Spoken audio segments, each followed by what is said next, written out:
Hello, it's Michelle, the Childcare Entrepreneur. All right, so I'm back with a video about sensory, a sensory center. And sometimes we don't realize that the children need an area, a space, materials that have to do with touch. And not only just touch, but that helps them with sensitivity to things that they touch, things that they even taste. And a lot of times they may need to have these items for calming down purposes, for allowing them to really understand their space and how they work within their space. So, a lot of the things that I try to do on a daily basis, not just have a center dedicated to sensory, but to incorporate a lot of play that has these types of things in it. So, a child who may need the softness of a blanket will receive that softness of a blanket. And it could be during nap time, it could be in one of the cozy privacy places, whatever the case may be. I had a child who would wake up from a nap and just couldn't get up and go interact with anybody else. They went in the privacy area, and it was this one of the blankets, and this is particularly a soft blanket. This was given to them, and they could feel it. They felt safe with it, and it worked in really getting them settled.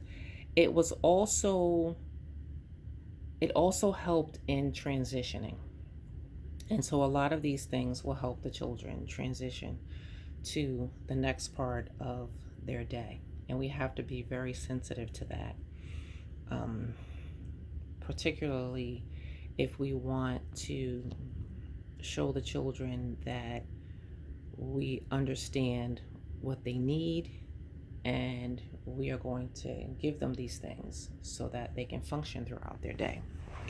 And so I just have a few things that we'll play with during the day. And I have different size balls, different weights, uh, the soft vinyl balls. This is not that heavy, but it also has a different texture on it. And you can see these children, they're rubbing the different textures.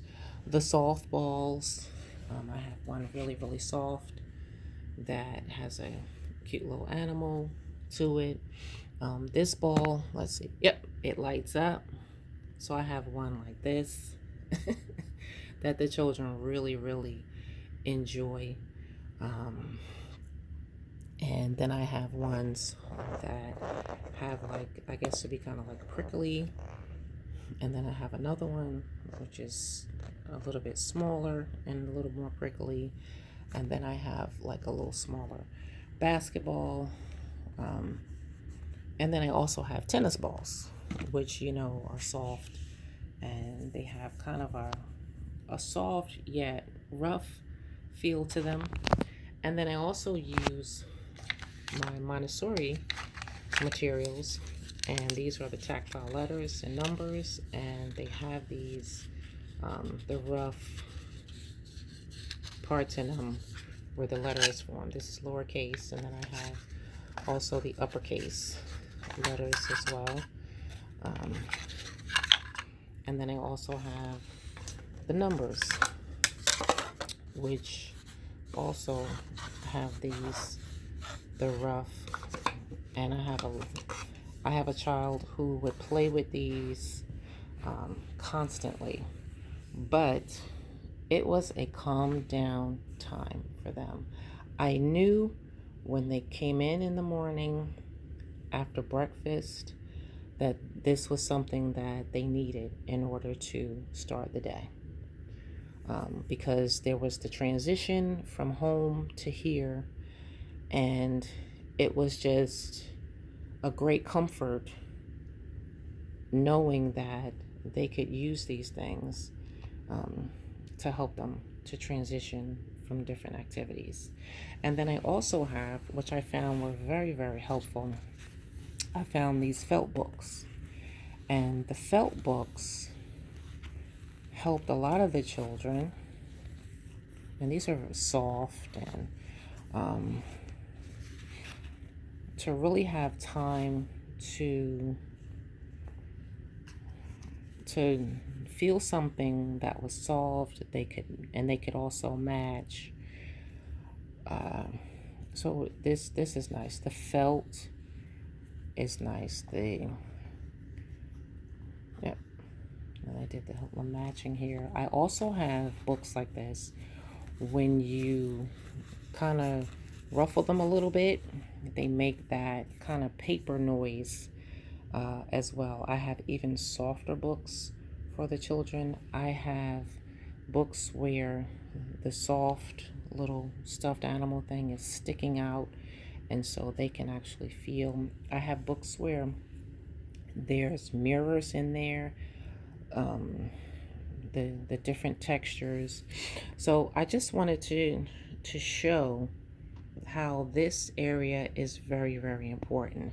And also, if you find that a child really needs to have an area, you can set up a sensory area, and you'd be surprised a lot of the things that you have already you can create a sensory area with.